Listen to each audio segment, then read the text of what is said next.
اب ہم آتے ہیں سیدنا ابراہیم علیہ السلام کے قصے کی طرف، لیکن اس سے پہلے یہ وضاحت کر دیں کہ سیدنا ابراہیم علیہ السلام کے واقعے کے ساتھ چند دوسرے انبیاء علیہ السلام کے واقعات بھی وابستہ ہیں، مثلا سیدنا لوط علیہ السلام کا واقعہ، اس لیے کہ یہ سیدنا ابراہیم علیہ السلام کے بھتیجے بھی ہیں اور ان کے پیروکار بھی۔ اسی طرح آپ کے صاحبزادوں سیدنا اسماعیل اور سیدنا اسحاق علیہ السلام کے واقعات ساتھ ساتھ چلتے ہیں۔ اس کی وجہ یہ ہے کہ سیدنا اسماعیل علیہ السلام کی ولادت کے وقت ابراہیم علیہ السلام کی عمر 87 سال تھی، اور سیدنا اسحاق علیہ السلام کی پیدائش کے وقت سیدنا ابراہیم علیہ السلام کی عمر 100 سال تھی، جبکہ سیدنا ابراہیم علیہ السلام کی کل عمر 175 سال ہوئی، اس لیے ان کے واقعات ساتھ ساتھ چلتے ہیں۔ ابراہیم علیہ السلام کا قصہ سناتے ہوئے ان حضرات کا ذکر ساتھ ساتھ ضرور آئے گا، تو آئیے شروع کرتے ہیں قصہ ابراہیم علیہ السلام کا۔ صالح علیہ السلام کے بعد اللہ تعالیٰ نے سیدنا ابراہیم علیہ السلام کو مبعوث فرمایا۔ ابراہیم علیہ السلام جد الانبیاء ہیں، عظیم المرتبت اور اولو العزم پیغمبر ہیں۔ آپ کے والد کا نام طارق تھا، جبکہ اس کا لقب آزر تھا۔ آزر مدد کرنے والے کو کہتے ہیں۔ یہ شخص اپنے قبیلے کے افراد کی مدد کیا کرتا تھا، غمخواری کرتا تھا، اس لیے اس کا لقب آزر مشہور ہو گیا تھا۔ قرآن مجید میں ابراہیم علیہ السلام کا قصہ 73 مقامات پر ذکر ہوا ہے۔ یہ 73 مقامات 25 سورتوں میں ہیں، اور یہ بات ابراہیم علیہ السلام کے بلند مرتبت ہونے پر دلالت کرتی ہے۔ ابراہیم علیہ السلام بھی سام بن نوح علیہ السلام کی نسل سے ہیں۔ آپ کی پیدائش عراق کے مشہور شہر بابل میں ہوئی۔ یہ عراق کے شمال میں واقع تھا اور آج بھی موجود ہے۔ بہت بڑا شہر ہے، اس وقت بھی بڑی آبادی پر مشتمل تھا۔ یہاں بت پرستی عام ہو چکی تھی۔ اللہ تعالی سورۃ العنکبوت آیت 25 میں فرماتے ہیں، ابراہیم نے کہا کہ تم نے جن بتوں کی پرستش اللہ کے سوا کی ہے، انہیں تم نے اپنی آپس کی دنیاوی دوستی کے بنا پر معبود ٹھہرا لیا ہے۔ مطلب یہ کہ وہ لوگ اللہ کی عبادت بتوں کو اللہ کا شریک ٹھہرا کر کرتے تھے۔ ابراہیم علیہ السلام نے اپنے باپ سے اور اپنی قوم سے کہا کہ یہ مورتیاں جن کے تم مجاور بنے بیٹھے ہو کیا ہیں؟ انہوں نے جواب دیا، ہم نے اپنے باپ دادوں کو انہی کی عبادت کرتے پایا ہے۔ اللہ تعالیٰ ان کے بارے میں فرماتے ہیں، اے نبی، انہیں ابراہیم علیہ السلام کا قصہ سنا دو، جبکہ انہوں نے اپنے باپ اور اپنی قوم سے فرمایا، تم کس کی عبادت کرتے ہو؟ کہنے لگے، بتوں کی، ہم تو برابر ان کے مجاور بنے بیٹھے ہیں۔ ابراہیم علیہ السلام نے فرمایا، جب تم انہیں پکارتے ہو تو کیا وہ سنتے بھی ہیں یا تمہیں نفع اور نقصان پہنچا سکتے ہیں؟ انہوں نے کہا، یہ ہم کچھ نہیں جانتے، ہم نے تو اپنے باپ دادوں کو اسی طرح کرتے پایا ہے۔ مطلب یہ کہ یہ بت پرستی انہیں ورثے میں ملی تھی۔ وہ جن معبودوں کی عبادت کرتے تھے، نہ وہ ان کی پکار کو سنتے تھے، نہ ہی ان کے نفع و نقصان پر قادر تھے۔ اسی لیے ابراہیم علیہ السلام انہیں جھنجھوڑ رہے تھے، لیکن اندھی تقلید اور بشری عقل کے بیکار ہو جانے نے انہیں یہ سب سوچنے سے عاری کر دیا تھا۔ اللہ تعالیٰ نے ابراہیم علیہ السلام کی خصوصی رہنمائی فرمائی تھی، جیسا کہ سورۃ الانبیاء آیت 51 میں ہے، اور ہم نے ابراہیم کو پہلے سے ہدایت عطا فرما دی تھی اور ہم اسے جانتے تھے۔ ابراہیم علیہ السلام نے کبھی ایک لمحے کے لیے بھی بتوں کی پوجا نہیں کی تھی۔ آپ نے اپنی قوم کو بتوں کی پوجا کرتے دیکھا تو انہیں ملامت کی، ایک اللہ کی طرف دعوت دی، اور اس دعوت کی ابتدا انہوں نے اپنے باپ سے کی۔ اللہ تعالیٰ سورہ مریم میں فرماتے ہیں، اے نبی، کتاب میں ابراہیم کا ذکر کر، بے شک وہ سچا نبی تھا۔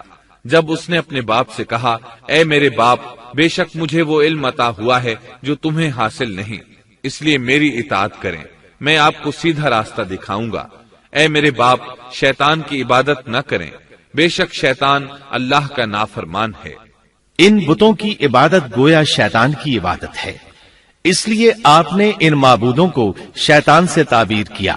فرمایا، اے میرے باپ، بے شک مجھے خوف ہے کہ تم پر اللہ کا عذاب آئے، پھر تم شیطان کے ساتھی ہو جاؤ۔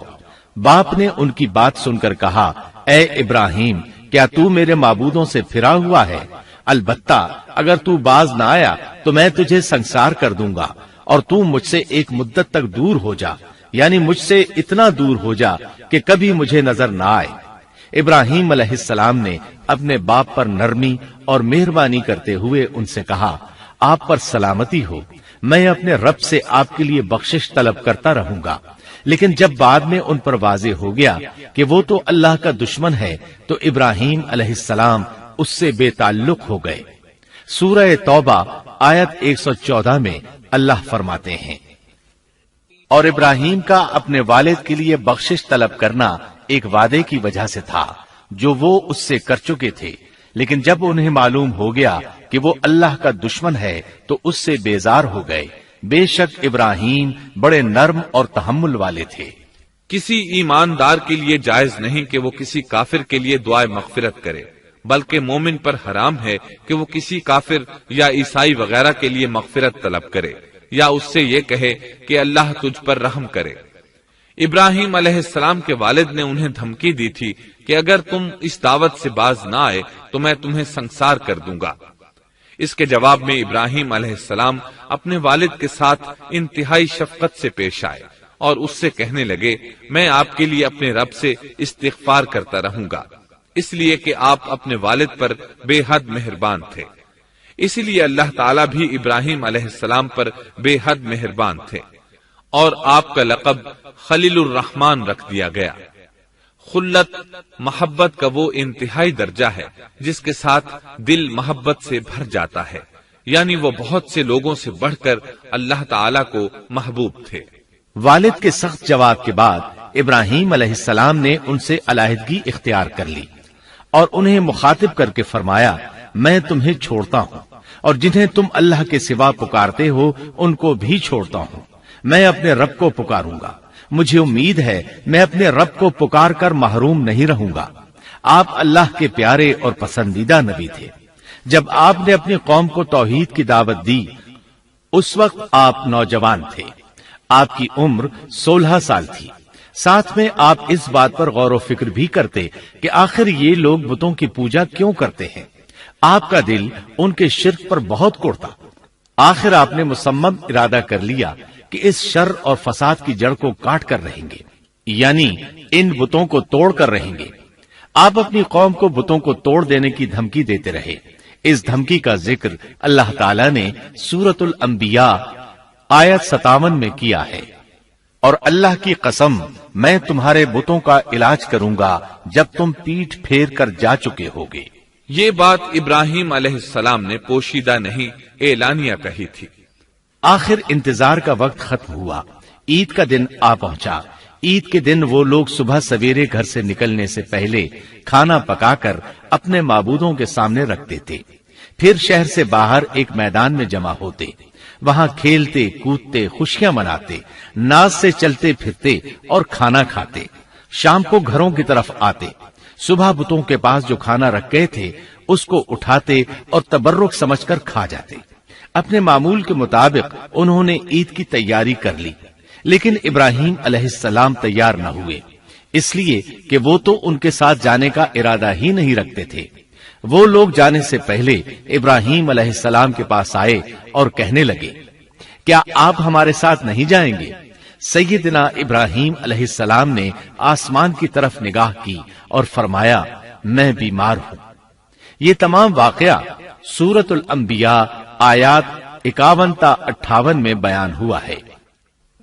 یقیناً ہم نے ابراہیم کو پہلے سے ہدایت فرما دی تھی اور ہم اسے جانتے تھے، جبکہ اس نے اپنے باپ سے اور اپنی قوم سے کہا کہ یہ مورتیاں جن کے تم مجاور بنے بیٹھے ہو کیا ہیں؟ سب نے کہا، ہم نے اپنے باپ دادوں کو انہی کی عبادت کرتے پایا ہے۔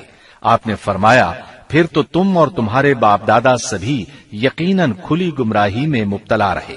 کہنے لگے، کیا آپ سچ مچ ہمارے پاس حق لائے ہیں یا یوں ہی مذاق کر رہے ہیں؟ آپ نے فرمایا، نہیں نہیں، در حقیقت تم سب کا پروردگار تو وہ ہے جو آسمان و زمین کا مالک ہے، جس نے انہیں پیدا کیا ہے۔ میں تو ایسی بات کا گواہ اور قائل ہوں۔ اور اللہ کی قسم میں تمہارے ان معبودوں کا علاج تمہاری غیر موجودگی میں کروں گا۔ پس اس نے ان سب کے ٹکڑے کر دیے، البتہ صرف بڑے بت کو چھوڑ دیا، یہ اس لیے کیا کہ وہ سب اس کی طرف لوٹے۔ ابراہیم علیہ السلام نے لوگوں کے ساتھ عیدگاہ جانے سے انکار کیا اور عذر پیش کیا کہ وہ بیمار ہیں۔ وہ لوگ آپ کو چھوڑ کر چلے گئے۔ بعد میں ابراہیم علیہ السلام ان بتوں کے پاس گئے، دیکھا کہ ان کے سامنے کھانا پڑا ہے۔ چونکہ سب لوگ کھانا لائے تھے اس لیے یہ کھانا بہت زیادہ تھا، لیکن ان جھوٹے معبودوں نے اسے کھانا تو درکنار اس کو چھوا تک نہ تھا۔ ابراہیم علیہ السلام نے انہیں مخاطب کر کے کہا، یہ اتنا کھانا تمہارے سامنے پڑا ہے، تم اس کو کھاتے کیوں نہیں؟ تمہیں کیا ہو گیا کہ بات تک نہیں کرتے؟ پھر پوری قوت سے دائیں ہاتھ سے کلہاڑا مار کر ان کے ٹکڑے ٹکڑے کر دیے، لیکن بڑے بت کو چھوڑ دیا تاکہ سب اسی کی طرف رجوع کریں۔ تمام چھوٹے بتوں کو توڑ کر کلہاڑا اس بڑے بت کے کندھے پر رکھ دیا۔ مشرکین میلے سے لوٹے تو دیکھا ان کے سارے معبود اوندھے منہ ٹوٹے پھوٹے پڑے ہیں، ان کے تمام معبودوں کو توڑ دیا گیا تھا۔ وہ حیران رہ گئے کہ یہ کیسے ہو گیا، کس نے کیا؟ کہنے لگے، یہ کام کس ظالم کا ہے؟ اس نے ہمارے معبودوں کی توہین کی ہے۔ اس وقت جن لوگوں نے ابراہیم علیہ السلام کا وہ کلام سنا تھا انہیں ان کا خیال آ گیا، کہنے لگے، وہ نوجوان جس کا نام ابراہیم ہے اسے ہم نے اپنے بتوں کی مذمت کرتے سنا ہے۔ اللہ کی قدرت کہ ابراہیم علیہ السلام کا جو مقصد تھا وہ خود بخود پورا ہو رہا تھا۔ قوم کے لوگ مشورہ کر رہے تھے کہ سب کو جمع کرو اور اسے بلاؤ، پھر اسے سزا دو۔ چنانچہ تمام اہل باطل چھوٹے بڑے جمع ہو گئے، کارروائی شروع ہو گئی۔ کہنے لگے، اے ابراہیم، ہمارے معبودوں کے ساتھ یہ لغو حرکت تو نے کی ہے۔ ابراہیم علیہ السلام نے جواب دیا، یہ کام تو اس بڑے بت کا ہے، مجھ سے کیوں پوچھتے ہو؟ تم اپنے معبودوں سے کیوں نہیں پوچھ لیتے کہ ان کے ٹکڑے کس نے اڑائے ہیں؟ ابراہیم علیہ السلام کا جواب سن کر وہ سب سوچ میں پڑ گئے، پھر کہنے لگے، ہم نے بڑی غلطی کی، اپنے معبودوں کے پاس کسی کو حفاظت کے لیے نہیں چھوڑا۔ اس قدر واضح بات محسوس کر کے بھی وہ ظالم ایمان نہ لائے، بلکہ شیطان نے ان کے دلوں میں وسوسہ ڈالا اور انہوں نے غور و فکر کر کے کہا، اے ابراہیم، کیا تمہیں علم نہیں، یہ تو بے زبان ہیں، یہ بول نہیں سکتے۔ اب ابراہیم علیہ السلام نے فرمایا، تب پھر تم اللہ کے سوا اس چیز کی عبادت کرتے ہو جو تمہیں کچھ بھی نفع نہ دے سکے اور نہ نقصان پہنچا سکے۔ تعجب ہے تم پر اور ان پر بھی جنہیں تم اللہ کے سوا پکارتے ہو، کیا تم میں بالکل عقل نہیں؟ اس طرح ابراہیم علیہ السلام نے ان پر حقیقت خوب اچھی طرح واضح کر دی۔ ان سے فرمایا، تم ان کی پوجا کرتے ہو جن کو تم خود تراشتے ہو، یعنی ان کا حال تو یہ ہے کہ تم نے ان کو خود اپنے ہاتھوں سے تراشا اور ان کی عبادت کرنے لگے، جبکہ تمہیں اور تمہاری بنائی ہوئی چیزوں کو اللہ ہی نے پیدا کیا ہے۔ ابراہیم علیہ السلام نے ایک کلہاڑے کی مدد سے ان سب بتوں کو تہس نہس کر دیا تھا۔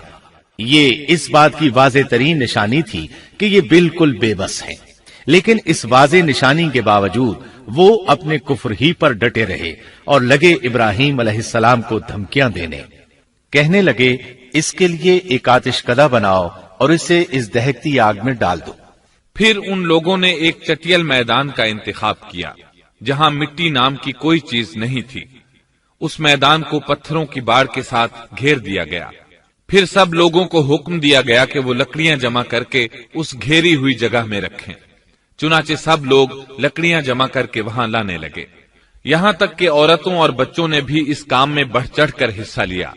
میدان میں اتنی لکڑیاں جمع ہو گئیں کہ زمین نظر نہیں آتی تھی۔ یہ لکڑیاں زمین پر ایک اونچی دیوار محسوس ہوتی تھیں۔ پھر ان لکڑیوں کو آگ لگائی گئی۔ جب آگ کے شعلے آسمان سے باتیں کرنے لگے تو انہوں نے ابراہیم علیہ السلام کو آگ میں ڈالنے کے لیے ایک جھولا تیار کیا۔ اس میں سیدنا ابراہیم علیہ السلام کو رکھا گیا۔ اس وقت آپ نے یہ دعا پڑھی، حسبنا اللہ ونعم الوکیل، ہمیں اللہ کافی ہے اور وہی بہترین کارساز ہے۔ یہ کلمہ ہر محتاج اور مصیبت زدہ کو پڑھنا چاہیے۔ بخاری میں ہے، رسول اللہ صلی اللہ علیہ وسلم نے فرمایا، حسبنا اللہ و نعم الوکیل ابراہیم علیہ السلام نے اس وقت فرمایا تھا جب انہیں آگ میں پھینکا جانے لگا تھا۔ مطلب یہ کہ ہم اللہ ہی پر بھروسہ کرتے ہیں، اس کے سوا ہمارا کسی پر بھروسہ نہیں۔ بعض روایات میں یہ بھی ہے کہ جب ابراہیم علیہ السلام کو آگ میں ڈالا جانے لگا تو جبریل علیہ السلام آئے اور کہا، اے ابراہیم، کوئی حاجت ہے تو میں حاضر ہوں۔ ابراہیم علیہ السلام نے فرمایا، اگر تم اپنی مرضی سے آئے ہو تو مجھے تمہاری کوئی ضرورت نہیں۔ ایک دوسری روایت میں ہے کہ بارش کے فرشتے نے حاضر ہو کر کہا تھا، اے ابراہیم، مجھے حکم دیجئے میں بارش برسا کر اس آگ کو بجھا دوں۔ لیکن ایسی تمام روایات ضعیف ہیں۔ یوں بھی اللہ کا حکم ان سے پہلے کام کرنے والا تھا۔ اللہ تعالیٰ سورہ انبیاء آیت 69 اور 70 میں فرماتے ہیں، ہم نے کہا اے آگ ابراہیم پر ٹھنڈی ہو جا اور سلامتی والی ہو جا، گو انہوں نے ابراہیم کا برا چاہا لیکن ہم نے انہیں ہی نقصان پانے والا کر دیا۔ چنانچہ جب ابراہیم علیہ السلام کو آگ میں ڈالا گیا تو وہ ٹھنڈی ہو گئی۔ ابن عباس رضی اللہ عنہما فرماتے ہیں، اگر اللہ تعالیٰ آگ سے یہ نہ فرماتے کہ سلامتی والی ٹھنڈی ہو جا تو وہ اس قدر سرد ہو جاتی کہ اس کی ٹھنڈک سے تکلیف محسوس ہوتی۔ گویا آگ بھی اللہ کے حکم کے بغیر نہیں جلا سکتی، چھری اللہ کے حکم کے بغیر نہیں کاٹ سکتی، اس لیے کہ یہ بھی اللہ کی مخلوق ہیں اور ان کی قدرت بھی اللہ کے پاس ہے۔ وہ چاہے تو ان کو قدرت عطا کر دے، چاہے تو قدرت واپس لے لے۔ آگ کو ٹھنڈا ہونے کا حکم ہوا، وہ ٹھنڈی ہو گئی۔ اس نے نہ ابراہیم علیہ السلام کے کپڑے جلائے، نہ جسم کے کسی حصے کو کوئی نقصان پہنچایا، صرف وہ رسیاں جلائیں جن سے آپ کو باندھا گیا تھا۔ سبحان اللہ۔ لوگ آگ کے گرد اس انتظار میں کھڑے تھے کہ جو ہی انہیں آگ میں پھینکا جائے گا وہ جل کر راکھ ہو جائیں گے، لیکن وہ یہ دیکھ کر حیران رہ گئے کہ ابراہیم علیہ السلام بڑے ناز سے آگ کے درمیان بیٹھے ہیں۔ بعض روایات میں ہے کہ ابراہیم علیہ السلام فرمایا کرتے تھے، مجھے ان دنوں جو راحت اور سکون حاصل تھا ویسا آگ سے نکلنے کے بعد نہیں ہوا۔ لوگ اس معجزے کو دیکھ کر حیرت زدہ تھے۔ پھر ابراہیم علیہ السلام آگ سے نکلے۔ اتنا بڑا معجزہ دیکھنے کے باوجود لوط علیہ السلام کے سوا کوئی شخص پورے بابل شہر سے ان پر ایمان نہ لایا۔ اللہ تعالیٰ فرماتے ہیں، پس ابراہیم پر لوط ایمان لائے۔ مطلب یہ کہ پوری بستی سے لوط علیہ السلام تھے جو آپ پر ایمان لائے تھے، باقی تمام لوگ کفر ہی پر ڈٹے رہے۔ ابراہیم علیہ السلام ان کا رویہ دیکھ کر نا امید ہو گئے کہ اس سے بڑھ کر یہ کون سا معجزہ دیکھنا چاہتے ہیں۔ ان کے بتوں کو توڑ دیا گیا، اپنی آنکھوں سے اللہ کی نشانی ان لوگوں نے دیکھی، پھر بھی یہ ایمان نہیں لائے، چنانچہ آپ نے وہاں سے ہجرت کا ارادہ فرما لیا۔ اس وقت بابل پر نمرود نامی بادشاہ کی حکومت تھی۔ کہا جاتا ہے کہ زمین کے بیشتر حصے پر اسی کی حکمرانی تھی۔ جب اس کے پاس یہ خبریں پہنچیں کہ ابراہیم علیہ السلام کو آگ میں ڈالا گیا لیکن آگ نے انہیں نہیں جلایا، تو اس نے ابراہیم علیہ السلام کو اپنے دربار میں پیش کرنے کا حکم دیا۔ ابراہیم علیہ السلام کو وہاں لایا گیا۔ نمرود نے ان سے ان کے رب کے بارے میں سوال کیا۔ اللہ تعالیٰ سورۃ البقرہ آیت 258 میں فرماتے ہیں، کیا تو نے اس شخص کو نہیں دیکھا جس نے ابراہیم سے اس کے رب کے متعلق جھگڑا کیا، اس لیے کہ اللہ نے اسے سلطنت دی تھی۔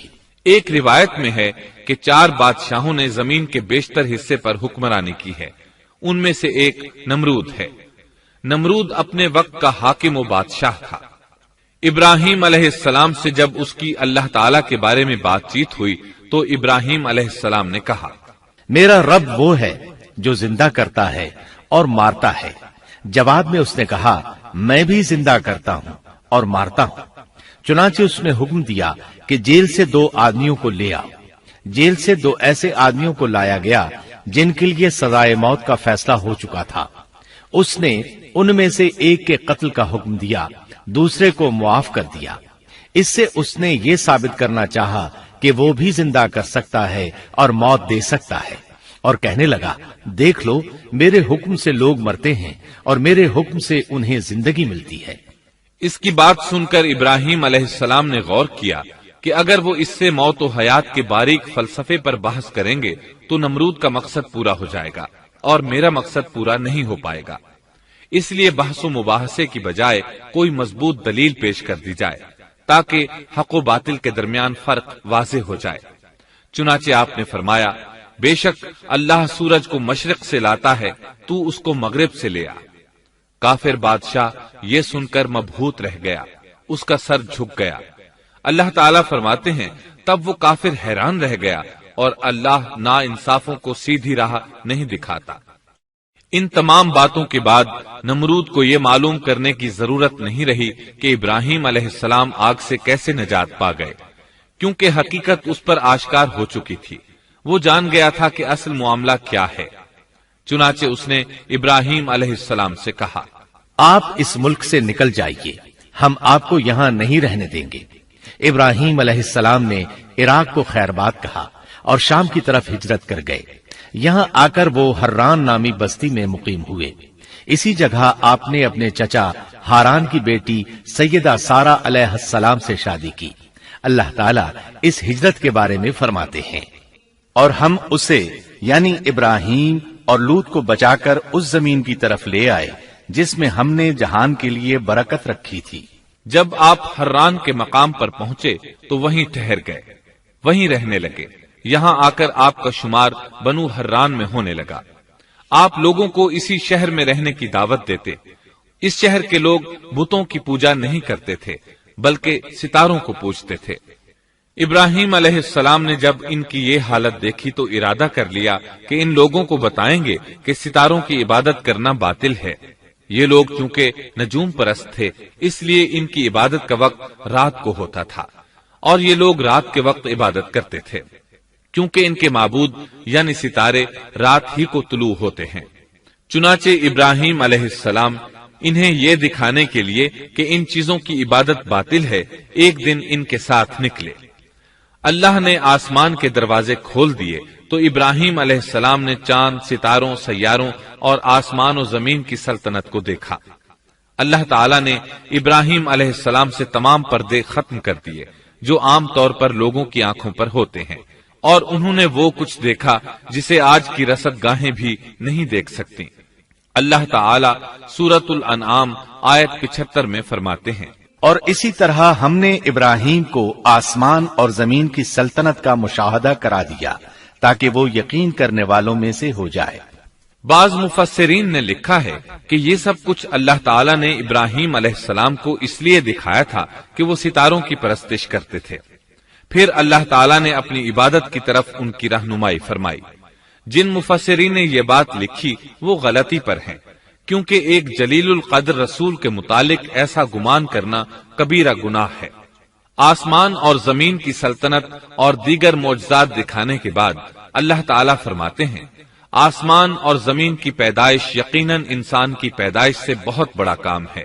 اللہ تعالیٰ ایک دوسرے مقام پر فرماتے ہیں، آسمان اور زمین میں بہت سی نشانیاں ہیں جن سے یہ منہ موڑ کر گزر جاتے ہیں۔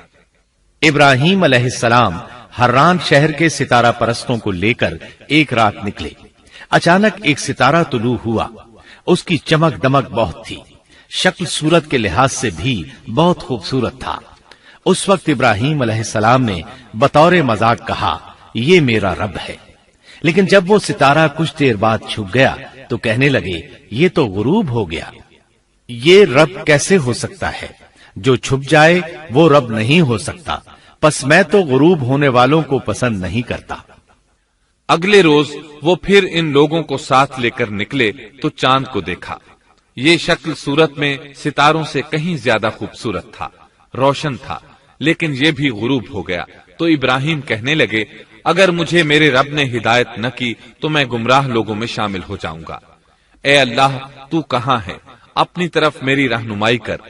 ان باتوں سے ابراہیم علیہ السلام ان لوگوں کو غور و فکر کی دعوت دے رہے تھے تاکہ وہ غور کریں، آخر رب چھپ کیسے سکتا ہے؟ اگر چاند رب ہے اور دن کے وقت کسی کو اپنے معبود کی حاجت ہوگی تو وہ کیا کرے گا؟ لہذا چاند کسی صورت رب نہیں ہو سکتا۔ پھر جب دن چڑھا اور سورج طلوع ہوا تو کہنے لگے، یہ میرا رب ہے، یہ تو سب سے بڑا ہے۔ پھر لوگوں کو مخاطب کر کے کہنے لگے، تم رات کو چھوٹے چھوٹے ستاروں کی پوجا کرتے ہو، کیوں نہ تم اتنے بڑے ایک ہی رب کی پوجا کر لو۔ لیکن جب وہ بھی غروب ہو گیا تو کہنے لگے یقیناً میں تمہارے شرک سے بیزار ہوں. یہ معبود کیسے ہو سکتے ہیں؟ ان میں تو تبدیلی آتی رہتی ہے، کبھی طلوع ہوتے ہیں کبھی غروب ہوتے ہیں. یہ اس بات کی دلیل ہے کہ یہ مخلوق ہیں اور ان کا خالق کوئی اور ہے جس کے حکم کے یہ تابع ہیں. جب یہ خود مخلوق ہیں اور کسی اور کے تابع ہیں تو کسی کو نفع نقصان پہنچانے پر کس طرح قادر ہو سکتے ہیں؟ پھر اپنی قوم کو مخاطب کر کے کہنے لگے میں اپنا رخ اس کی طرف کرتا ہوں جس نے آسمانوں کو یکسو ہو کر پیدا کیا اور میں شرک کرنے والوں میں سے نہیں ہوں. اب بھی وہ اپنی بات پر اڑے رہے. تب آپ نے فرمایا تم مجھ سے اللہ کے بارے میں جھگڑ رہے ہو، مجھے تو اللہ راہ دکھا چکا ہے اور اس نے مجھے دلیل عطا فرمائی ہے. میں یقیناً جانتا ہوں کہ تمہارے تمام معبود بے بس اور بے طاقت ہیں. جاؤ تم سے اور تمہارے ان معبودوں سے جو ہو سکے کر لو. میرے رب کی مرضی کے بغیر کچھ بھی نہیں ہو سکتا.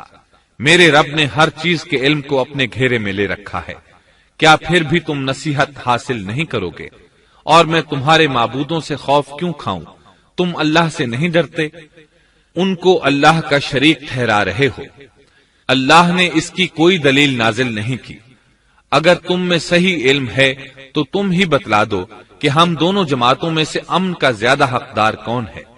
امن انہی کے لیے ہے جو ایمان لانے کے بعد دین کو شرک سے خلط ملط نہیں کرتے. حقیقت میں ہدایت یافتہ وہی لوگ ہیں. یہی ہمارے وہ دلائل تھے جو ہم نے ابراہیم علیہ السلام کو ان کی قوم کے مقابلے میں عطا کیے تھے، اور ہم جسے چاہیں مرتبے میں بڑھا دیں. بے شک تیرا رب بڑی حکمت والا ہے. ان لوگوں نے پھر بھی کفر ہی کیا، کوئی بھی ایمان نہ لایا. چنانچہ ابراہیم علیہ السلام نے ایک بار پھر ہجرت کی اور مصر جا پہنچے.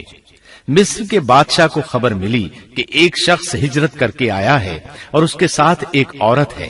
وہ بہت زیادہ حسین و جمیل ہے. چنانچہ اس ظالم نے اپنے کارندوں کو بھیجا کہ اس عورت کو میرے پاس لے آؤ، ساتھ ہی اس سے پوچھنا کہ تمہارے ساتھ جو آدمی ہے وہ کون ہے. اگر وہ اس کا خاوند ہو تو اسے قتل کر دینا. ادھر بادشاہ نے اپنے کارندوں کو حکم دیا. ادھر اللہ نے ابراہیم علیہ السلام کی طرف وحی بھیج دی.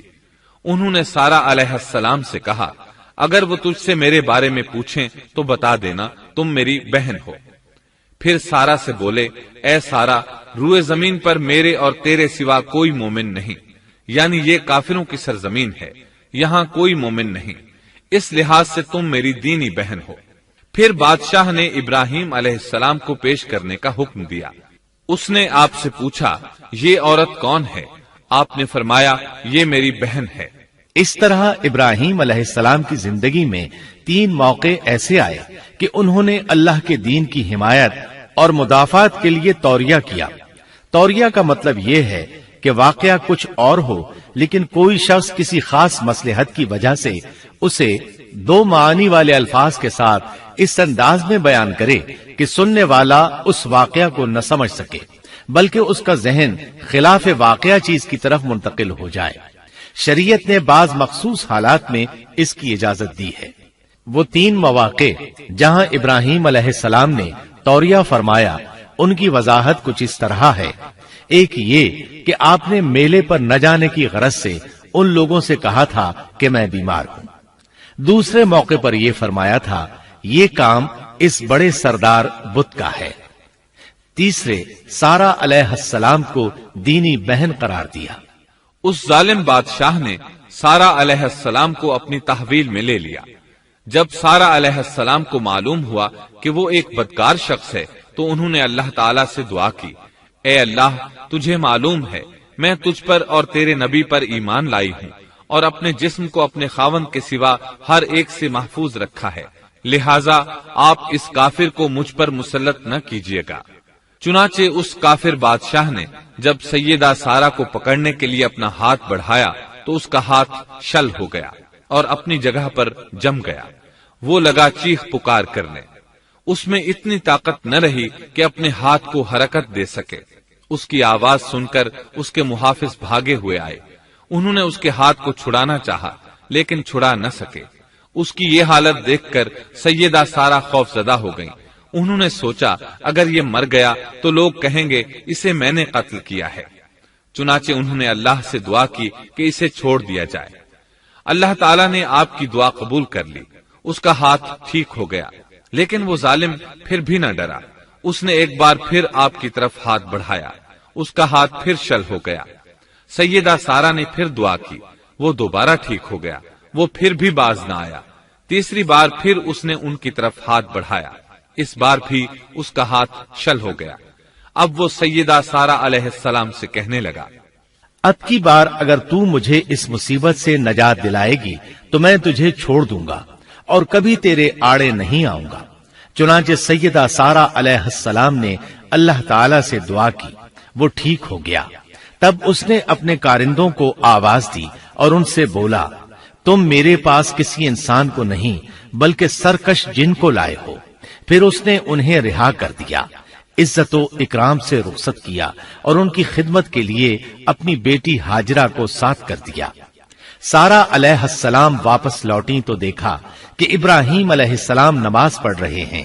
نماز کے بعد انہوں نے پوچھا، سارا اس نے تمہارے ساتھ کیا سلوک کیا؟ سیدہ سارا علیہ السلام نے سارا واقعہ سنا دیا۔ سن کر آپ نے فرمایا، الحمدللہ۔ پھر بولے، اب ہم یہاں نہیں رہیں گے بلکہ واپس جائیں گے۔ چنانچہ آپ ایک بار پھر فلسطین میں آ گئے، وہیں اپنی زندگی بسر کرنے لگے۔ اب ہم آگے بڑھتے ہیں۔ جب آپ فلسطین میں مستقل طور پر رہائش پذیر ہوئے تو لوط علیہ السلام بھی آپ کے ساتھ تھے۔ لوط علیہ السلام آپ کے بھتیجے تھے، ان کے والد کا نام ہاران تھا۔ یہ بچپن ہی سے سیدنا ابراہیم علیہ السلام کے زیر سایہ رہے، انہی کے ہاں پرورش پائی، اس لیے دین حق فوراً قبول کر لیا۔ جب سیدنا ابراہیم علیہ السلام نے عراق سے شام کی طرف ہجرت کی تو یہ آپ کے ساتھ تھے، وہاں سے حران گئے تب بھی ساتھ تھے، پھر مصر کی طرف ہجرت کی تو بھی لوط علیہ السلام ان کے ساتھ تھے۔ آخرکار جب آپ نے مصر کو بھی خیر بات کہا اور فلسطین آ گئے تب بھی یہ ساتھ تھے۔ اب ابراہیم علیہ السلام نے لوط علیہ السلام کو حکم دیا کہ وہ بستی سدوم کی طرف چلے جائیں، اس لیے کہ اس بستی کے لوگ کفر کی انتہائی گہرائی میں جا چکے ہیں، انہیں کفر و شرک سے نکالنے کے لیے وہاں جائیں، انہیں اللہ کے احکام سنائیں، اللہ کی طرف دعوت دیں۔ چنانچہ لوط علیہ السلام تو اس طرف روانہ ہو گئے اور ادھر فلسطین میں صرف 3 مسلمان رہ گئے، ابراہیم علیہ السلام، ان کی زوجہ محترمہ سیدہ سارا اور سیدہ ہاجرہ علیہ السلام وہیں رہائش پذیر رہے اور لوگوں کو مسلسل اللہ کی طرف دعوت دیتے رہے۔ یہاں یہ بے شمار مال و دولت کے بھی مالک بن گئے۔ جب ان کی عمر 85 یا 86 سال ہوئی تو سارا علیہ السلام نے سوچا، میں بانجھ ہوں، میرے خاوند بوڑھے ہیں لیکن اولاد کی تمنا ہے، تو کیوں نہ میں اپنی لونڈی ہاجرہ ہدیے اور تحفے کے طور پر ابراہیم علیہ السلام کو دے دوں۔ چنانچہ ہاجرہ ابراہیم علیہ السلام کو مل گئیں، انہوں نے ان سے شادی کر لی۔ اللہ رب العزت نے جلد ہی ان کے بطن سے آپ کو اسماعیل علیہ السلام عطا فرمائے۔ ہاجرہ علیہ السلام کے ماں بننے پر اور ان کی اولاد کو دیکھ کر سیدہ سارا علیہ السلام کو فطری طور پر غیرت کا احساس ہوا۔ اللہ کی قدرت دیکھیے، خود ہی انہیں ہاجرہ کو تحفے میں دیا تاکہ اولاد حاصل ہو، اور جب وہ ماں بن گئیں تو اب غیرت محسوس کر رہی ہیں۔ اپنی اس کیفیت سے مجبور ہو کر سیدہ سارا نے ابراہیم علیہ السلام سے کہا، آپ مجھے اس کے ساتھ ایک جگہ پر نہ رکھیں۔ مورخین اور سیرت نگار لکھتے ہیں کہ ہاجرہ علیہ السلام ایک نطاق پہنا کرتی تھی، یعنی وہ جسم کے درمیان ایک لمبا کپڑا لٹکا لیتی تھی تاکہ وہ کپڑا گھسٹ گھسٹ کر قدموں کے نشانات مٹا دے اور سارا کو نظر نہ آئے، کیونکہ سارا غیرت کی حد کو پہنچ چکی تھی۔ ابراہیم علیہ السلام نے جب سارا علیہ السلام کے اندر غیرت کے آثار دیکھے تو ہاجرہ کو ان کی نگاہوں سے دور کر دیا۔ ادھر اللہ کا حکم بھی نازل ہو گیا کہ اپنی بیوی ہاجرہ اور دودھ پیتے بچے اسماعیل کو ساتھ لے لیں اور مکہ کی طرف رخ کر لیں۔ ابراہیم علیہ السلام مکہ کی طرف روانہ ہوئے، یہاں تک کہ مکہ پہنچ گئے۔ یہ جگہ اس وقت بالکل ویران اور بے آباد تھی، نہ کوئی انسان تھا نہ پانی، نہ نباتات کے آثار تھے، غرض کوئی چیز نظر نہیں آتی تھی، بس پہاڑوں کے درمیان ایک بے آب و گیاہ میدان تھا۔ یہی وہ مقدس اور تاریخی وادی تھی جہاں ابراہیم علیہ السلام اپنی زوجہ اور لخت جگر کو چھوڑ کر واپس پلٹے۔ سیدہ ہاجرہ علیہ السلام کو بہت حیرت ہوئی۔ انہیں یہ امید نہیں تھی کہ ان کے خاوند انہیں ایک بے آباد جگہ تنہا چھوڑ کر چل دیں گے۔ اس پر بچے کی ذمہ داری الگ تھی، چنانچہ انہوں نے ابراہیم علیہ السلام کو آواز دی، لیکن انہوں نے مڑ کر بھی نہ دیکھا۔ اب وہ ان کے پیچھے آئیں اور قریب پہنچ کر بولی، اے ابراہیم، ہمیں کہاں چھوڑے جا رہے ہو؟ یہاں نہ پانی، نہ خوراک، نہ کوئی انسان۔ ابراہیم علیہ السلام نے پھر بھی کوئی جواب نہ دیا، کوئی پریشانی بھی ظاہر نہ کی اور چلتے رہے۔ سیدہ ہاجرہ بھی آپ کے پیچھے چلتی رہیں اور پوچھتی رہیں کہ ہمیں کس کے حوالے کر کے جا رہے ہیں؟ یہاں تو کوئی بھی جاندار نہیں، مکمل طور پر بے آباد علاقہ ہے۔ لیکن انہوں نے اب بھی کوئی توجہ نہ دی۔ آخر سیدہ ہاجرہ نے کہا، کیا آپ کو اللہ نے اس کام کا حکم دیا ہے؟ اب آپ نے جواب میں فرمایا، ہاں۔ تب سیدہ ہاجرہ بولی، اگر یہ بات ہے تو اللہ تعالی ہرگز ہمیں ضائع نہیں ہونے دے گا۔ جب انسان اللہ کے احکام کو بجا لائے تو اس کے دل سے فقر و فاقے کا خوف نکل جاتا ہے اور اللہ اسے طرح طرح کے انعامات سے نوازتا ہے۔ انسان جب تک اللہ کے احکام کو بجا لاتا رہے گا تب تک اللہ کی نصرت اور اس کی تائید شامل حال رہے گی۔ چنانچہ جوں ہی ہاجرہ علیہ السلام کو پتا چلا کہ انہیں تنہا چھوڑ جانا اللہ کے حکم کی بنا پر ہے تو فوراً یقین بھرے لہجے میں بولی، تب اللہ ہمیں ضائع نہیں کرے گا، یہ کہہ کر وہ اپنے شیر خوار بچے کی طرف پلٹ گئیں۔ خوراک اور پانی چند دن میں ختم ہو گئے، پانی کا ایک قطرہ پاس نہ رہا۔ اب پانی کی تلاش شروع کی، لیکن اپنے لیے تو درکنار، ماں کو بیٹے کے لیے بھی پانی نہ ملا نہ خوراک۔ اب بچہ لگا بھوک سے بلکنے، خوراک نہ ملنے کی وجہ سے ماں کا دودھ بھی خشک ہو گیا تھا۔ عورت کتنی بھی باحوصلہ ہو اپنے بچے کو بھوک سے بلکتے نہیں دیکھ سکتی۔ اب انہوں نے بچے کو وہیں چھوڑا اور تیزی سے قریبی پہاڑی صفا کی طرف لپکی۔ اوپر چڑھ کر ادھر ادھر نظر دوڑائی کہ شاید کسی طرف پانی یا خوراک نظر آ جائے یا کسی انسان کی جھلک نظر آ جائے۔ جب کچھ نظر نہ آیا تو نشیب کی طرف چلی، ساتھ میں بچے کی طرف بھی دیکھتی جاتی تھی۔ نشیب میں پہنچی تو بچہ نظروں سے اوجھل ہو گیا۔ اس پر اور بے چین ہوئی اور بلندی کی طرف دوڑی۔ اس طرح مروہ پہاڑی پر چڑھ گئی۔ وہاں بھی چاروں طرف نگاہ دوڑائی لیکن کچھ نظر نہ آیا۔ خیال آیا کہ پھر کوشش کرنی چاہیے۔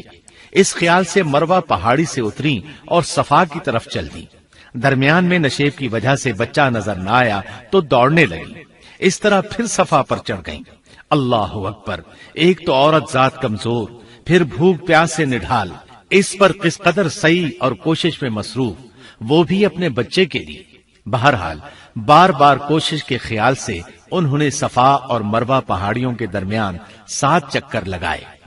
یہی وجہ ہے مسلمان عازمین حج صفا و مروہ کے درمیان سعی کرتے ہیں تاکہ اس واقعے کی یاد تازہ ہو جائے۔ جب وہ آخری مرتبہ مروہ پر پہنچی تو انہوں نے ایک آواز سنی۔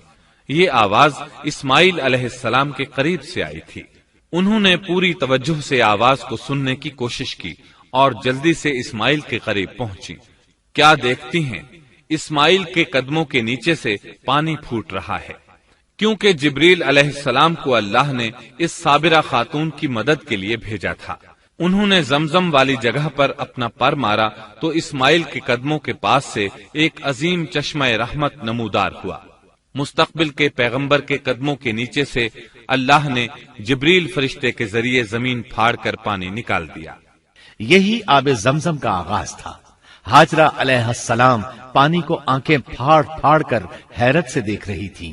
ان کی خوشی کی انتہا نہ رہی جب انہوں نے دیکھا پانی پھوٹ پھوٹ کر چاروں طرف بہ رہا ہے۔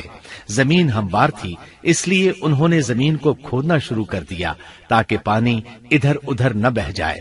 پھر انہوں نے اس گڑھے کے چاروں طرف پتھر رکھ دیے اور زبان سے بولی، زم زم، اس کا مطلب ہے رک جا۔ نبی اکرم صلی اللہ علیہ وسلم کا فرمان ہے، اللہ اسماعیل کی والدہ پر رحم فرمائے، اگر وہ جلد بازی سے کام نہ لیتی تو زمزم ایک بہنے والا چشمہ ہوتا، لیکن انہوں نے اس کے گرد بند باندھ دیا۔ انہیں دراصل اس وقت پانی کی شدید ضرورت تھی، اس لیے انہوں نے پانی کو اپنے پاس جمع کر لیا تاکہ بہہ کر ضائع نہ ہو جائے۔ انہوں نے اسماعیل کو پانی پلایا، خود بھی خوب پیا، اور یہ اللہ تعالی کی طرف سے ان کی مہمان نوازی تھی۔ وہاں کوئی اور انسان نہیں تھا، نہ کھانے کی کوئی چیز تھی، بس یہی آب زمزم ان کے لیے کھانے اور پینے کا کام دے رہا تھا۔ اب چونکہ زمزم ایک چشمہ بن گیا تھا، اس لیے پرندے بھی آنے لگے۔ انہی دنوں عرب کے قبیلوں میں سے ایک قبیلہ بنو جرہم یمن کو خیر باد کہہ کر اس طرف آ رہا تھا۔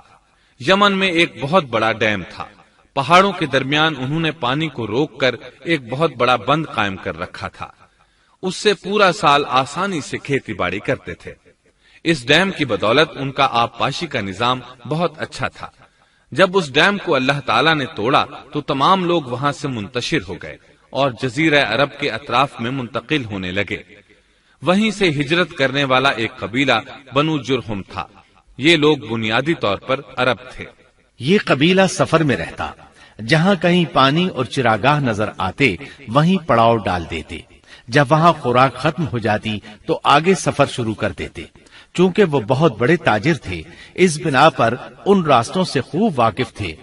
انہیں چشموں کا خوب علم تھا۔ ملک شام کی طرف بھی ان کی آمد و رفت تھی۔ یہ قبیلہ بنو جرہم مکہ کے قریب پہنچا تو فضا میں پرندوں کو منڈلاتے پایا۔ کہنے لگے ان پرندوں کی موجودگی میں ضرور کوئی راز ہے۔ اب انہوں نے اپنے کچھ آدمی اس طرف بھیجے۔ یہ لوگ جلد ہی چشمے تک پہنچ گئے۔ انہوں نے وہاں ایک عورت اور اس کے بچے کو پایا۔ پھر وہ لوگ ان کے پاس آئے، وہاں پڑاؤ ڈالنے کی اجازت مانگی۔ سیدہ ہاجرہ نے فرمایا، ٹھیک ہے، لیکن شرط یہ ہے کہ تمہیں اجرت ادا کرنا ہوگی۔ ان کے لیے یہ سستا سودا تھا۔ ان کے پورے قبیلے کو سامان زندگی مل رہا تھا، جبکہ صرف ایک عورت اور اس کے بیٹے کی ذمہ داری ان پر عائد ہو رہی تھی۔ انہوں نے فوراً حامی بھر لی اور وہاں رہائش اختیار کر لی۔ اس طرح یہ لوگ سیدہ ہاجرہ علیہ السلام کی معیشت کا ذریعہ بن گئے، اور اس طرح سیدنا اسماعیل علیہ السلام بنو جرہم میں پرورش پاتے رہے۔ انہوں نے ان لوگوں سے عربی سیکھ لی اور ان سے بھی زیادہ عربی دان بن گئے۔ فصاحت اور بلاغت سے عربی میں بات چیت کرنے لگے۔ پھر ان کی اس قبیلے میں شادی ہو گئی۔ ان کی اولاد سے عرب قوم کا آغاز ہوا۔ انہی میں سے سرور کائنات محمد صلی اللہ علیہ وسلم کی ولادت باسعادت ہوئی۔ بنو جرہم کی آمد اور آبادی ابراہیم علیہ السلام کی دعا کا نتیجہ تھی۔ جب انہوں نے اپنی بیوی اور بچے یعنی دو کمزور انسانوں کو اس ویران جگہ چھوڑا تھا تو یہ دعا مانگی تھی، اے ہمارے پروردگار، میں نے اپنی کچھ اولاد اس بے آباد جنگل میں تیرے حرمت والے گھر کے پاس بسائی ہے۔ یہاں یہ سوال پیدا ہوتا ہے کہ کیا اس وقت بیت اللہ کی تعمیر ہو چکی تھی؟ درست بات یہ ہے کہ اس وقت خانہ کعبہ کی تعمیر نہیں ہوئی تھی۔ پھر سوال پیدا ہوتا ہے کہ کیا ابراہیم علیہ السلام کے زمانے سے پہلے اس کی تعمیر ہو چکی تھی یا صرف جگہ ہی معروف تھی؟ اس بارے میں دو طرح کی روایات ہیں۔ بعض میں آتا ہے کہ صرف اس کی جگہ معروف تھی، اور بعض میں ہے کہ ابراہیم علیہ السلام سے پہلے شیس علیہ السلام نے اس کو تعمیر کیا تھا، اور وہ گردش ایام کے ساتھ ساتھ منہدم ہو کر ختم ہو گیا۔ لیکن بہرحال اس کی جگہ معلوم تھی، اور وہی پہلا گھر تھا، جیسا کہ اللہ نے خبر دی ہے۔ اللہ تعالیٰ نے پہلا گھر جو لوگوں کے لیے مقرر کیا تھا وہی ہے جو مکہ میں ہے، اور وہ پوری دنیا کے لیے برکت اور ہدایت والا ہے۔ ابراہیم علیہ السلام نے اللہ تعالیٰ سے یہ دعا مانگی تھی، اے ہمارے پروردگار، میں نے اپنی کچھ اولاد اس بے کھیتی کے جنگل میں تیرے حرمت والے گھر کے پاس بسائی ہے۔ اے ہمارے پروردگار، یہ اس لیے کہ وہ نماز قائم کریں، پس تو کچھ لوگوں کے دلوں کو ان کی طرف مائل کر دے اور انہیں پھلوں کی روزیاں عطا فرما تاکہ یہ شکر گزاری کریں۔ دن گزرتے رہے اور اسماعیل علیہ السلام بنو جرہم کے ماحول میں عمر کی منزلیں طے کرتے رہے، اور وہ ہوش سنبھالنے کے قریب ہو گئے۔ ابراہیم علیہ السلام ہر سال ایک دو بار اپنے گھرانے کی دیکھ بھال کے لیے چکر لگاتے تھے۔ جب اسماعیل علیہ السلام نے ہوش سنبھالا تو ایک بار پھر ایک عظیم آزمائش کا وقت آ گیا۔ ہوا یوں کہ ایک مرتبہ ابراہیم علیہ السلام مکہ تشریف لائے، ایک جگہ آرام کے لیے بیٹھے کہ نیند کی وادی میں پہنچ گئے۔ نیند میں انہوں نے خواب دیکھا کہ اپنے لخت جگر کو اپنے ہاتھ سے ذبح کر رہے ہیں، ساتھ ہی آنکھ کھل گئی۔ ابراہیم علیہ السلام جانتے تھے کہ انبیاء کرام کے خواب حقیقت ہوتے ہیں، اللہ کی طرف سے وحی ہوتے ہیں، اور شیطان کسی صورت ان کے خواب میں نہیں آ سکتا، لہذا انہوں نے اس خواب کے مطابق عمل کرنے کا پختہ ارادہ کر لیا، کسی قسم کی پریشانی کا شکار نہ ہوئے۔ اللہ رب العزت نے اس عظیم اور تعجب خیز واقعے کا قرآن مجید میں ذکر کرتے ہوئے فرمایا، اور ابراہیم نے کہا میں تو ہجرت کر کے اپنے پروردگار کی طرف جانے والا ہوں، وہ ضرور میری رہنمائی کرے گا۔ اے میرے رب، مجھے نیک بخت اولاد عطا فرما۔ تو ہم نے ایک بردبار بچے کی بشارت دی۔ پھر جب بچہ اتنی عمر کو پہنچا کہ اس کے ساتھ چلنے پھرنے لگا تو ابراہیم نے کہا میرے پیارے بیٹے، میں نے خواب دیکھا ہے کہ میں تجھے ذبح کر رہا ہوں، اب تو بتا تیری کیا رائے ہے؟ یہاں سوال پیدا ہوتا ہے کہ ابراہیم علیہ السلام نے اسماعیل علیہ السلام سے مشورہ کیوں لیا؟ وہ چاہتے تو اسماعیل کو سوتے میں ذبح کر دیتے، اس طرح اللہ کا حکم بجا لاتے۔ وہ بیٹے کے پاس کیوں گئے اور ان سے مشورہ کیوں لیا؟ جی ہاں، یہ مسئلہ یاد رکھنے کے قابل ہے کہ ہر مسلمان پر لازم ہے کہ وہ اپنے دوسرے مسلمان بھائی کو اجر و ثواب میں شامل کرنے کی کوشش کرے۔ ابراہیم علیہ السلام نے بیٹے کو ثواب میں شامل کرنے کے لیے انہیں اللہ کے حکم سے آگاہ کیا، یہ نہ چاہا کہ میں اکیلا ہی اجر لیتا رہوں، بلکہ دوسرے کی خیر خواہی کو پیش نظر رکھا۔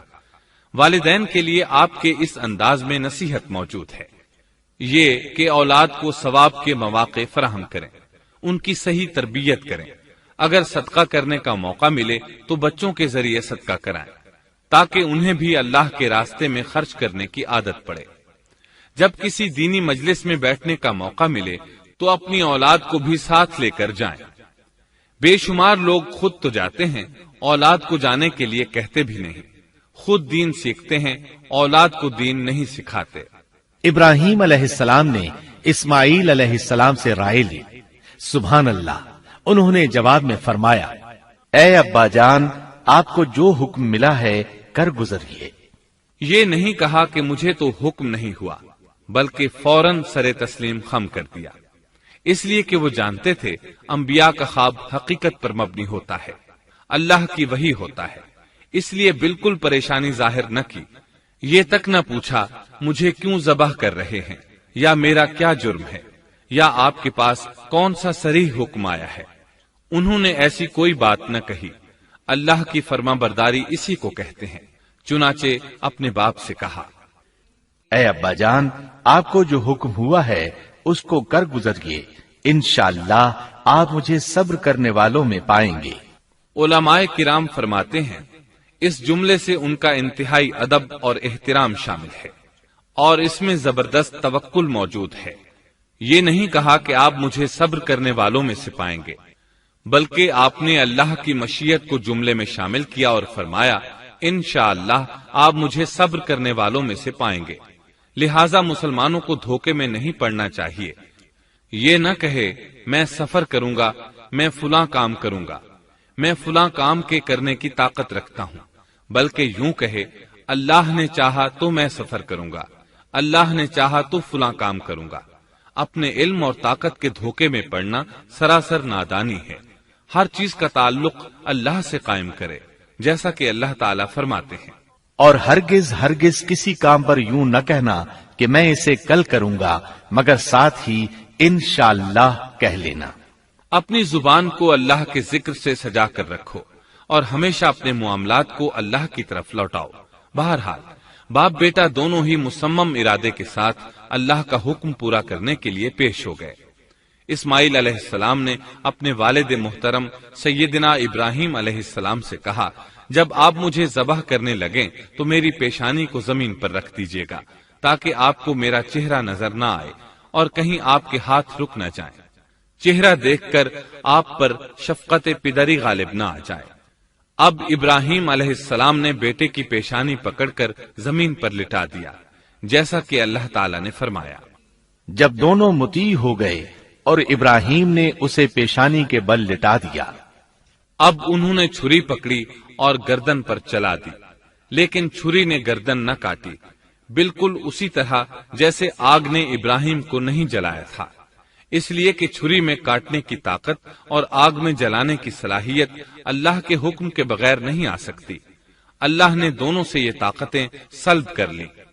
اب ابراہیم زور لگا رہے ہیں، ادھر اسماعیل علیہ السلام کہہ رہے ہیں، ابا جان جلدی کیجئے، چھری چلائیے۔ اللہ تعالیٰ نے اس واقعے کا ذکر یوں فرمایا ہے، جب وہ دونوں مطیع ہو گئے اور ابراہیم نے اسے پیشانی کے بل لٹا دیا۔ اس مطیع ہونے سے مراد اللہ کے حکم کو نافذ کرنا ہے۔ اب ظاہر ہے مطیع تو وہ پہلے بھی تھے، لیکن یہاں اسلما یعنی مطیع ہونے سے مراد کامل اسلام ہے۔ نہایت واضح اور حقیقی اسلام مراد ہے، اس لیے کہ کامل اسلام وہی ہوتا ہے جس میں بغیر کسی تردد اور توقف کے اللہ کے امر اور نہی کی تصدیق کی جائے۔ یہ تھا حقیقی اسلام۔ ہاں تو چھری چلتی رہی، گلا نہ کٹا، اس لیے کہ امتحان اور آزمائش کی تکمیل ہو چکی تھی۔ یہ بات ثابت ہو چکی تھی کہ اللہ کا حکم نافذ کرنے میں دونوں پوری طرح کوشاں ہیں۔ اللہ تعالیٰ بھی فرما برداری ہی کا صلہ عطا فرماتے ہیں۔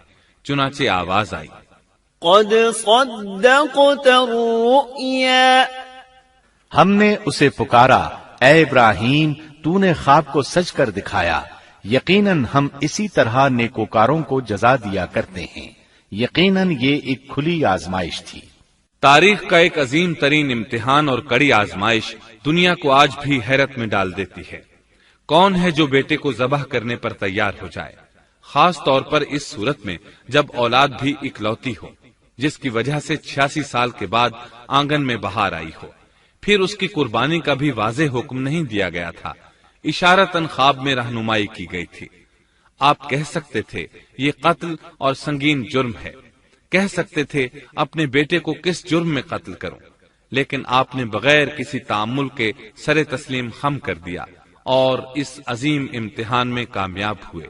اللہ فرماتے ہیں، وَإِبْرَاهِيمَ الَّذِي وَفَّى، اور ابراہیم وہ ہیں جنہوں نے وفاداری کی۔ اس آیت میں یہ نہیں بتایا گیا کہ کس چیز میں وفاداری کی، اس لیے کہ وہ تو ہر معاملے میں مکمل طور پر وفاداری کا مظاہرہ کر چکے تھے۔ آگ میں ڈالے جانے والا معاملہ، بیوی اور بچے کو لق و دق میدان میں چھوڑ آنے کا معاملہ، پھر ذبح کا امتحان، تعمیر بیت اللہ کی مشقت، غرض ہر معاملے میں وفادار تھے، حتیٰ کہ اپنا مال اللہ کے راستے میں خرچ کرنے میں اس قدر وفادار کہ ابو زیفان کے لقب سے مشہور ہو گئے۔ اس کا معنی ہے مہمان نواز۔ کسی مہمان کو دسترخوان پر اپنے ساتھ بٹھائے بغیر ایک لقمہ نہیں کھاتے تھے، باہر نکلتے مہمان تلاش کرتے، پھر اس کے ساتھ مل کر کھانا کھاتے، مہمان نہ ملتا تو سخت غمگین ہو جاتے۔ اس طرح انہوں نے اللہ کے ہر حکم کی پاسداری کی۔ ذبح والے اس امتحان کا اللہ نے انہیں کیا صلہ دیا؟ اللہ فرماتے ہیں، ہم نے اسے عظیم ذبیحے کا بدلہ عطا کیا۔ ہاں تو ہم بتا رہے تھے چھری نے گلا نہ کاٹا۔ ایسے میں ابراہیم علیہ السلام نے ایک آواز سنی، آواز پیچھے سے آئی تھی۔ انہوں نے مڑ کر دیکھا، جبریل علیہ السلام نظر آئے۔ وہ آسمان سے ایک مینڈھا لے کر آئے تھے، دنیا کے مینڈھوں میں سے نہیں بلکہ جنت کا مینڈھا لائے تھے۔ سیدنا عبداللہ بن عباس رضی اللہ عنہما سے روایت ہے کہ وہ مینڈھا جنت میں 40 سال تک چرتا رہا۔ سفید رنگ، کشادہ آنکھوں، خوبصورت سینگوں والا حسین و جمیل مینڈھا تھا۔ بہرحال یہ ابراہیم علیہ السلام کی وفاداری کا بدلہ تھا جو اسماعیل علیہ السلام کے فدیے میں دیا گیا، اور پوری امت مسلمہ کے لیے حکم ہو گیا کہ اللہ کی رضا کے لیے قربانی اور ہدی پیش کرتے رہیں۔ کعبے کے پاس حرم الہی میں ہر سال یہ سنت ادا کی جاتی ہے، اور ان کے ساتھ ساتھ پوری زمین کے تمام خطوں پر بسنے والے مسلمان بھی اس عظیم فرمانبرداری کی علامت کے طور پر قربانیاں پیش کرتے ہیں۔ مینڈھے کے ذکر کا مطلب یہ ہے کہ ہم سنت ابراہیمی پر گامزن ہو جائیں، یہ میڈھا ہمیں اللہ کے لیے قربانی کا سبق دیتا ہے۔ ہمیں چاہیے سنت ابراہیمی کی اقتدا کرتے ہوئے ہم اپنی جانوں، اپنی اولاد اور اپنے مالوں کو اللہ کی راہ میں قربان کرنے کے لیے تیار ہو جائیں۔ اللہ تعالیٰ فرماتے ہیں، اور ہم نے اسے عظیم ذبیحہ عطا کیا اور ہم نے اس کا پچھلوں میں ذکر خیر چھوڑا، سلامتی ہو ابراہیم پر۔ اسی طرح ہی ہم نیکوکاروں کو جزا دیتے ہیں، یقیناً وہ ہمارے مخلص بندوں میں سے تھا۔ اور اسی طرح اللہ فرماتے ہیں، اور ہم نے اسے نیکوکار نبی اسحاق کی ولادت کی خوشخبری سنائی۔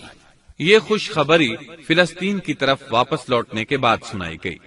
ایک اکلوتے بیٹے کی قربانی کے لیے تیار ہو جانے کے صلے میں اور سارہ علیہ السلام کی عظمت اور تکریم کے مد نظر اللہ تعالی نے اسحاق کی خوشخبری سنا دی۔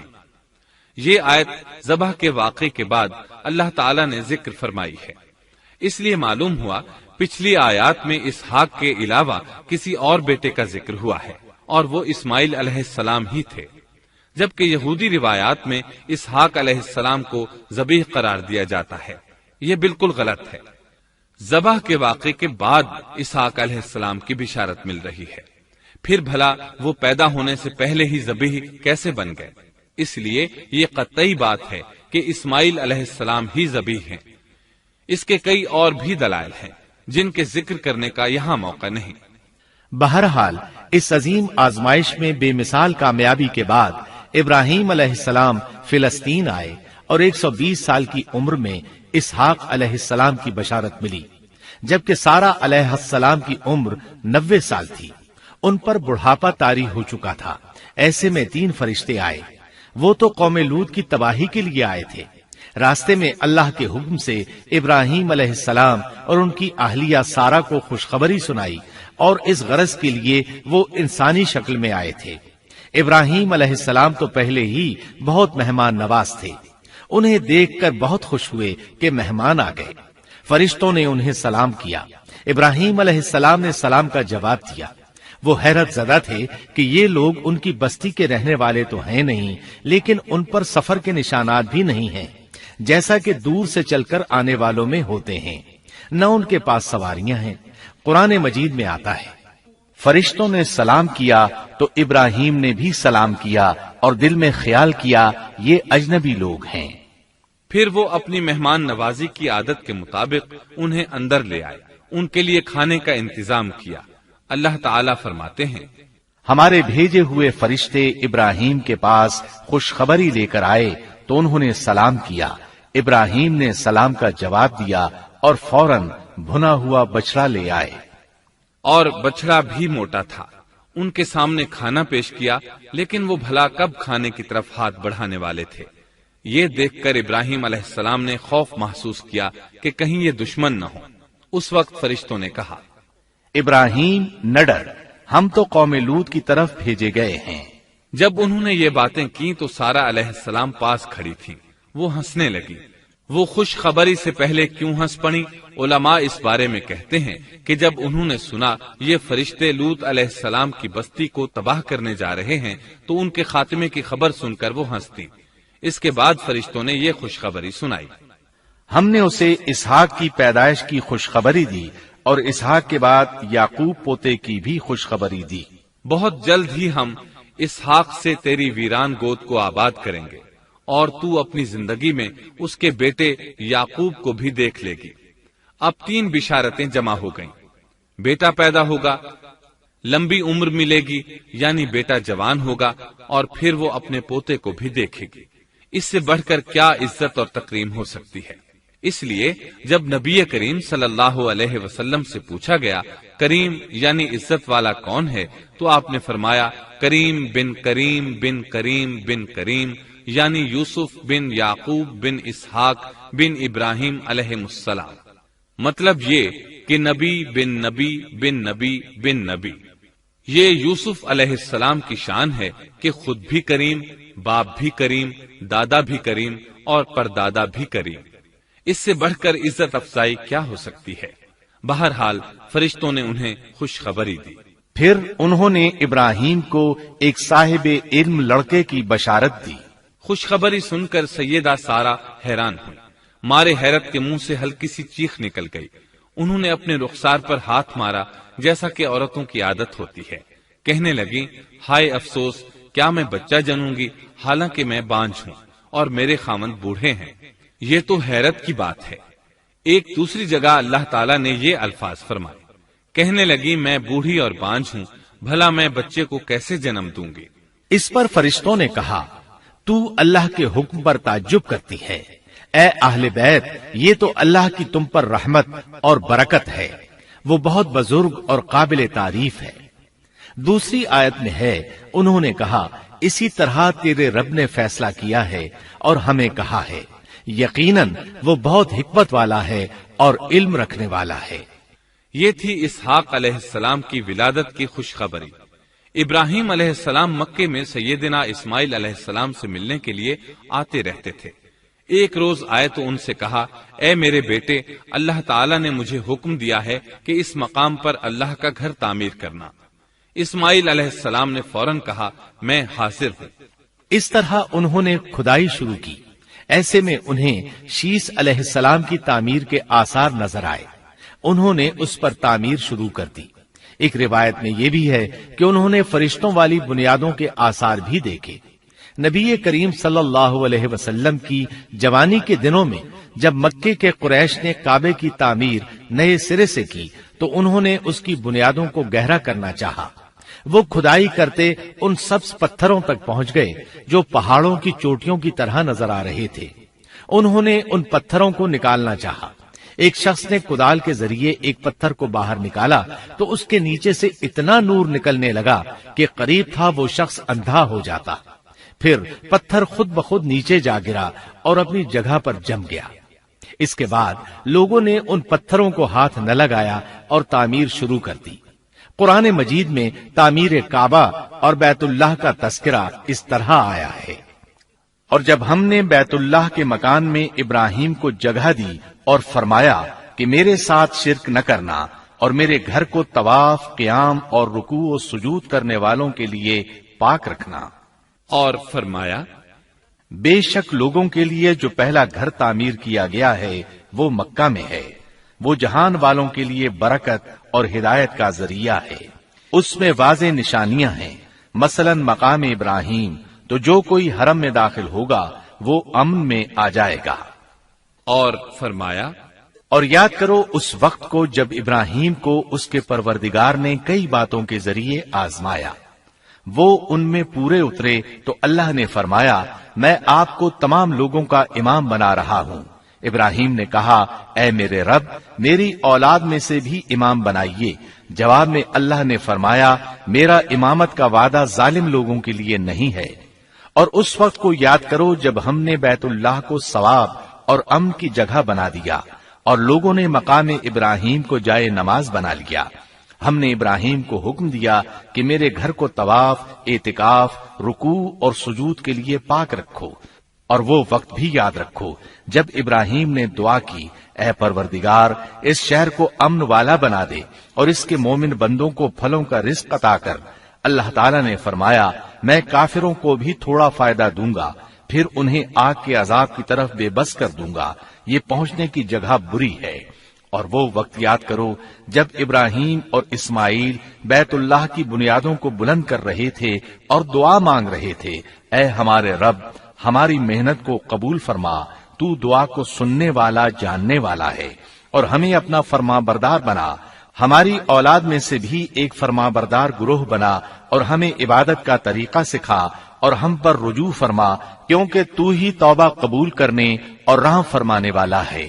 اے ہمارے رب، ان لوگوں میں انہی میں سے ایک رسول بھیج جو ان پر تیری آیات کی تلاوت کرے اور انہیں کتاب و حکمت سکھائے، انہیں پاک کرے، یقیناً تو غالب حکمت والا ہے۔ تعمیر کے دوران جب ابراہیم علیہ السلام اس مقام تک پہنچے جہاں آج حجر اسود ہے تو اللہ تعالیٰ نے جنت سے ایک سفید پتھر بھیجا۔ حدیث میں ہے یہ پتھر نہایت سفید تھا، اب سیاہ ہو گیا ہے۔ انسانوں کی غلطیاں اس کے سیاہ ہونے کا سبب بنی۔ جب دیواریں انسانی قد کے برابر ہو گئیں تو اسماعیل علیہ السلام ایک پتھر لے آئے۔ اب ابراہیم علیہ السلام اس پتھر پر کھڑے ہوئے۔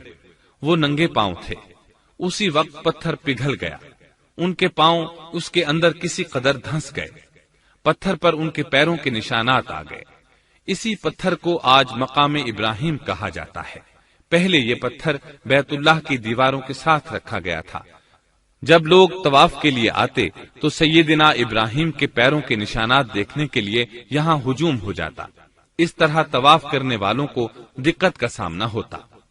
سیدنا عمر رضی اللہ عنہ نے صحابہ کرام کے مشورے سے اس پتھر کو اس جگہ سے قدرے ہٹا کر نماز کی صفوں کے قریب کر دیا تاکہ طواف کرنے والوں کو دقت نہ ہو۔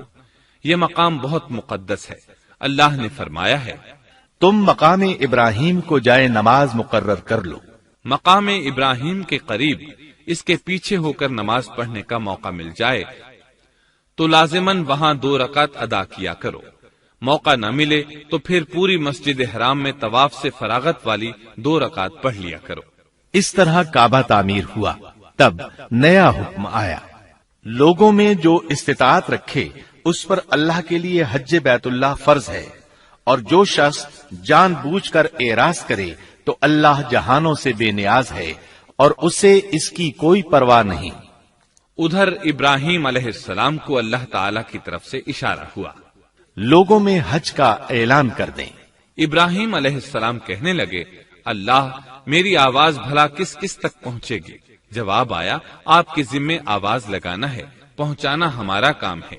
چنانچہ آپ عرفات کے ایک پہاڑ پر چڑھے اور آواز لگائی، لوگو بیت الحرام کا حج کرو۔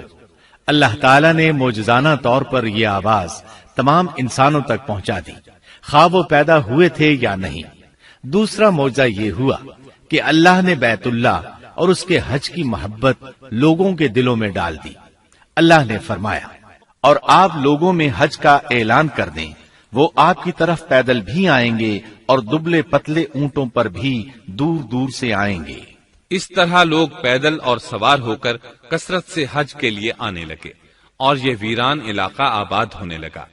یہ تھے حالات اور واقعات ابراہیم علیہ السلام کے۔ آپ نے 175 سال کی عمر میں وفات پائی۔ آپ سے پہلے سیدہ ہاجرہ علیہ السلام نے وفات پائی اور ان کی وفات سے کچھ ہی عرصہ بعد سیدہ سارہ علیہ السلام 127 سال کی عمر میں فوت ہو گئیں۔ ان دونوں کی وفات کے بعد آپ غمگین رہنے لگے۔ آخر اتنی مدت تک ساتھ رہا تھا۔ آپ خلیل الرحمن تھے، آپ پر صحیفے بھی نازل ہوئے، آپ اللہ کے بے حد شکر گزار تھے۔